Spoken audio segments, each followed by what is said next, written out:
On July 19, 2026, one captain will stand on a podium in New York surrounded by billions of screaming fans and lift the FIFA World Cup trophy into the sky. It is the absolute pinnacle of human achievement, the ultimate footballing dream.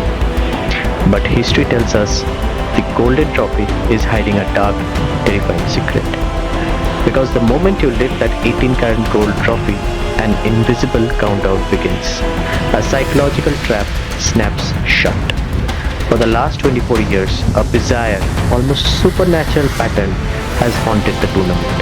A pattern where the greatest team on earth arrives at the next World Cup only to face a humiliating, catastrophic collapse in the group stages.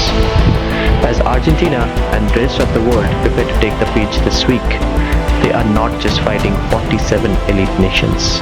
They are fighting a ghost that has systematically destroyed almost every defending champion of the 21st century.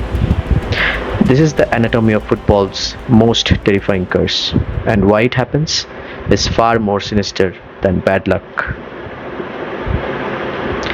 To understand the power of this curse, we have to go back to the year 2002. France arrived in South Korea and Japan as absolute royalty. They were the reigning World Cup champions of 1998, and they had just won the Euros in 2000. Their squad was terrifying. They possessed the top goal scorers from the English Premier League, the French League One, and the Italian Serie A.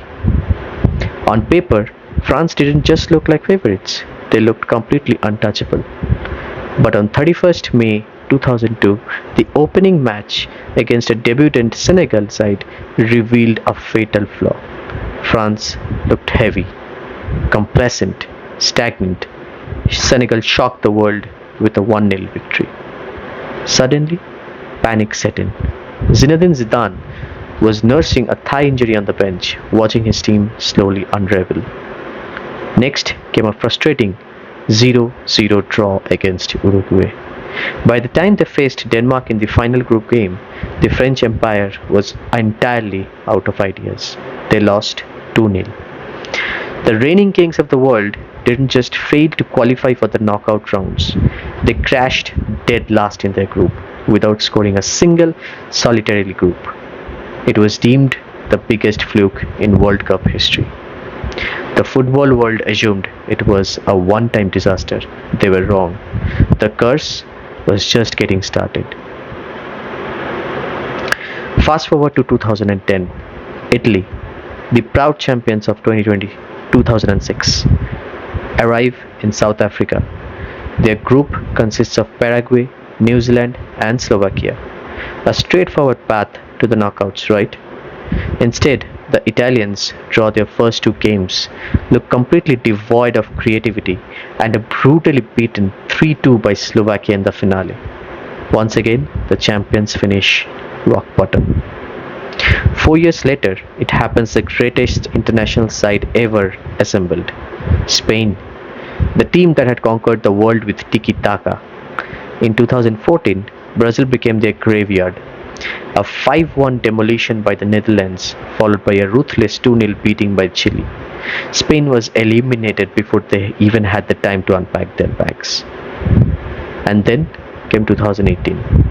The ultimate machine, Germany. A squad renowned for cold, calculated efficiency. Yet, in the Russian heat, the machine jammed. A loss to Mexico, a desperate last-time win against Sweden, and finally a historic, soul-crushing 2-0 defeat to South Korea. For 4 out of 5 World Cups in the 21st century, the defending champion didn't just lose, they collapsed in the opening round. It defies all statistical probability. So what's the actual cause behind this anomaly? The truth is, this curse isn't mystical. It's deeply ruthless psychological, and it boils down to 3 distinct flaws that human beings face when they reach the top of the mountain. First is the loyalty trap. When a manager wins a World Cup, they form an unbreakable emotional bond with the players who won it for them. But for years is an eternity in football. Players age, lose their yard of pace, and lose their competitive hunger, yet managers find it almost impossible to drop their old heroes.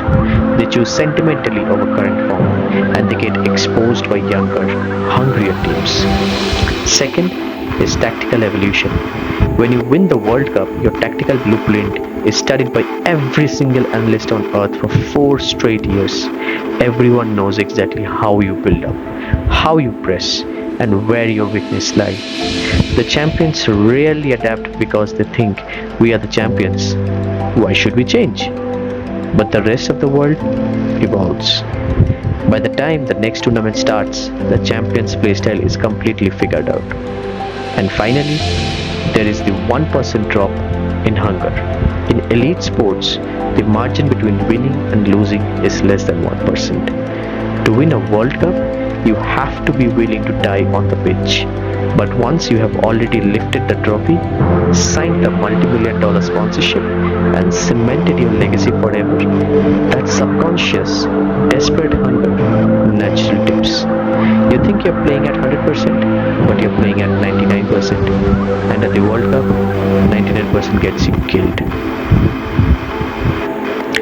This week, as the 2026 World Cup kicks off across North America, all eyes turn to Argentina. They have Lionel Scaloni at the helm, a squad blending incredible youth with legendary experience, and a Lionel Messi playing in what is surely his final historic bow. On paper, they look unstoppable. But history doesn't care about names. History doesn't care about scripts.